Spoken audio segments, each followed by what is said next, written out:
नमस्कार, मास्टर रेसिपीजमध्ये सगळ्यांचं मनापासून स्वागत। काही आपले पारंपरिक पदार्थ असे असतात की जे खूप साधे असतात पण अप्रतिम असतात आणि आजच्या युगामध्ये चालतील असे असतात। आपण बाहेर रेस्टॉरंटमध्ये जातो तेव्हा क्रिस्पी कॉर्न नावाचा प्रकार मागवतो की नाही? तर क्रिस्पी कॉर्न सारखाच गव्हाचा एक प्रकार आहे, त्याला म्हणतात गव्हाचे घुगले। आणि हा फार पूर्वीचा म्हणजे 100 वर्ष जुनं पुस्तक असेल ना, ते त्यातला पदार्थ आहे। चला बनवूयात। आणि त्यासाठी काय करायचं, गहू जे आहेत तर सतत 3 दिवस किंवा 4 दिवस भिजवायचे, रोज त्याचं पाणी बदलायचं। म्हणजे आपण गव्हाचा चीक काढतो बघा कुरडईसाठी, तसं करायचं। ती प्रोसेस केल्यानंतर हे जे तयार गहू असतात, हे तयार गहू एकदा आपण फक्त कपड्यावर जे आहेत ते असे टाकायचे ओले असतानाच, जेणेकरून यातलं पाणी जे आहे ते निथळायला हवं। हे बघा, हे गहू जे आहेत हे असे होतात साधारण, ओलसरपणाचा सगळा काढून घ्यायचा आणि हे छान असे टम्म फुगायला हवेत। याचा चीक जो आहे असा तो बाहेर पडतो।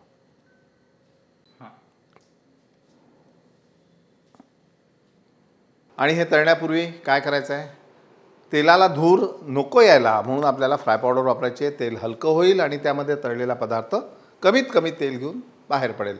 डिस्क्रिप्शन बॉक्समध्ये याची माहिती दिलेली आहे।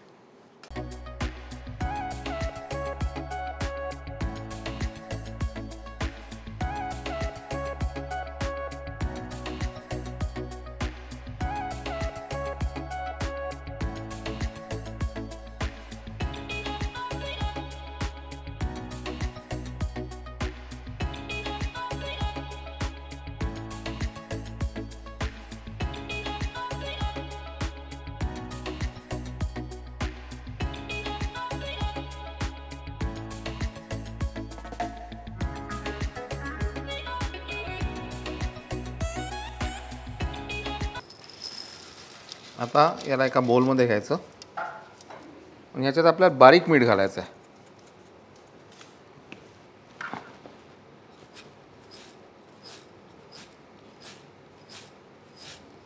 याचे 3 फ्लेवर्स तयार करू आपण।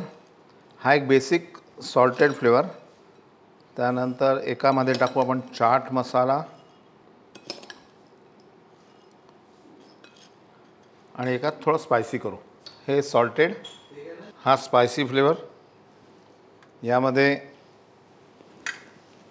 लाल तिखट आणि काळी मिरी, म्हणजे दोघांची मजा त्याला येईल।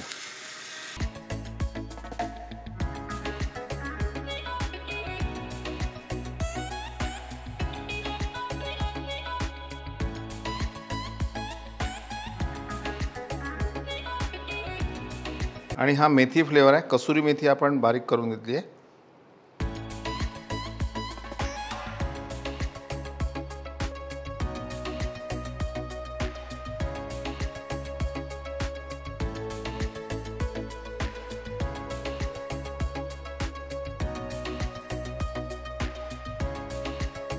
आणि हा चाट मसाला फ्लेवर,